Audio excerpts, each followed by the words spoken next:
Hello, my name is Masood and I'm going to speak about Poetry of Blood Beyond the Painting, which is the first book I have written that has been published. I am originally from Iran, but I left my country many years ago. For the last 10 years I have been living in Oxford in United Kingdom. At the moment I'm finishing my PhD in film studies, which to be honest really helped me with my writing.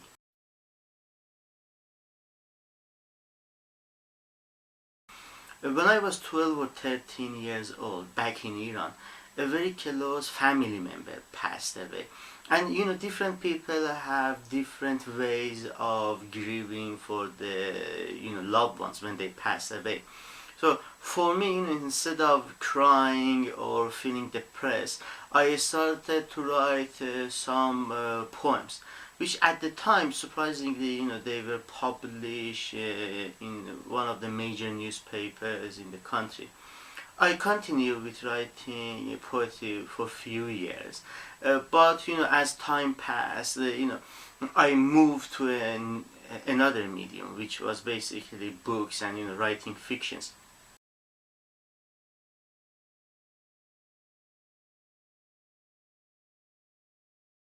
The idea for Poetry of Blood, it came to me when I was speaking with a friend of mine. We were having coffee with this friend, and she was complaining a lot about her relationship with her mother. And from that, an idea was born, and later that idea evolved, and it turned out to be Beyond the Painting, the book that I wrote.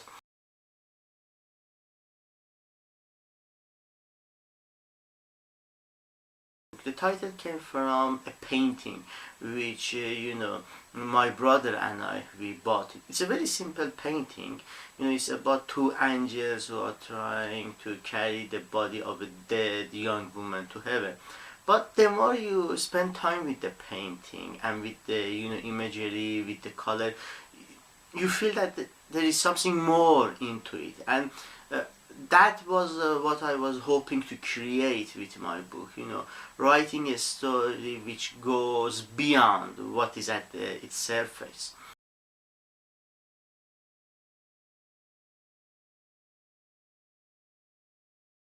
There are many characters in my book, and I really like three of these characters more than the rest.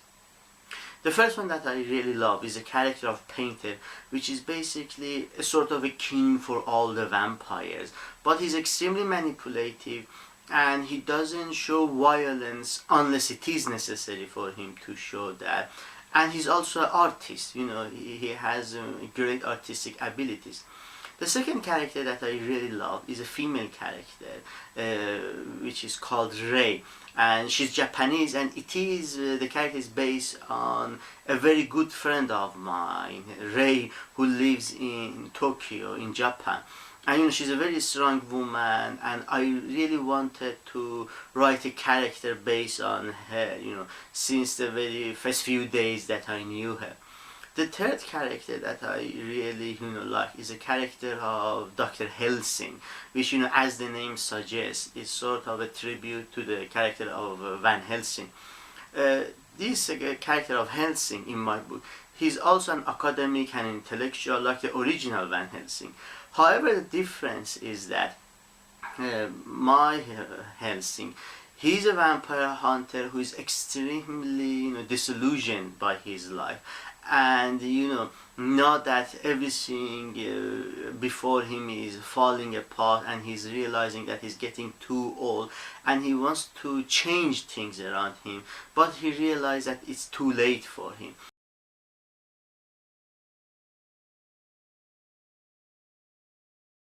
I believe all stories, a short story, a novella, or a Russian size novel, they all have morals.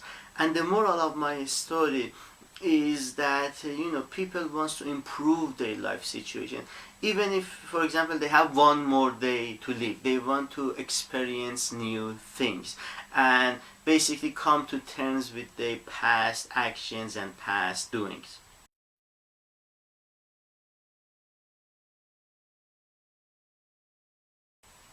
I did lots of research for my book. Not lots, not everything that I found went to this book.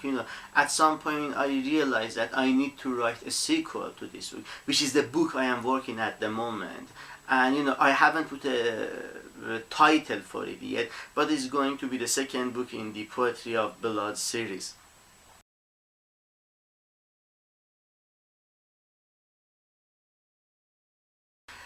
For me, when I write a book or a short story, I really don't have any fixed times that.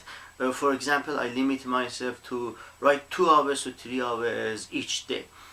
When you write fictions, I think you are basically letting your emotions come alive to the paper or to the screen if you are working with your laptop.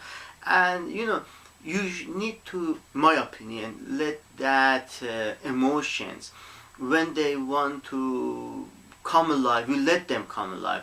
It can be 2 a.m., it can be 5 a.m., it can be 2 in the afternoon. It really doesn't make a difference.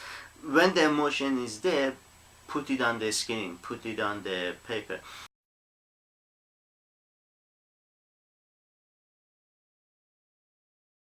Uh, when I started to write a book, I didn't have a 100% clue how every chapter is going to be. I have a very rough structure in my mind, and I worked within that structure. But during writing, and especially during rewriting, I've done 3 rewritings of the entire book. Some major themes change, some minor incidents inside the narrative changes, but I think that's the whole point of rewriting, because that is when you realize that all the themes and stories you have would fit to the structure, the initial structure that you have created for your book.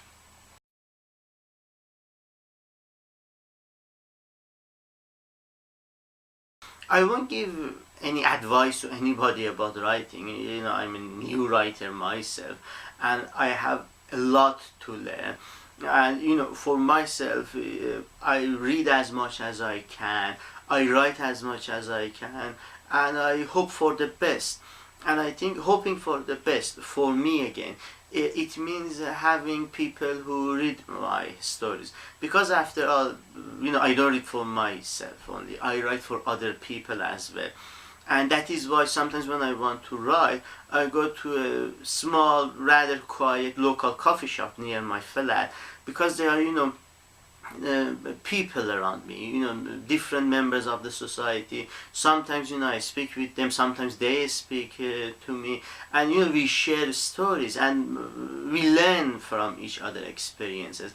And I think that is very, very important that nowadays, because of all these, social medias and the way we communicate, we try to speak with people face to face, and learn from each other, learn from each other's emotions.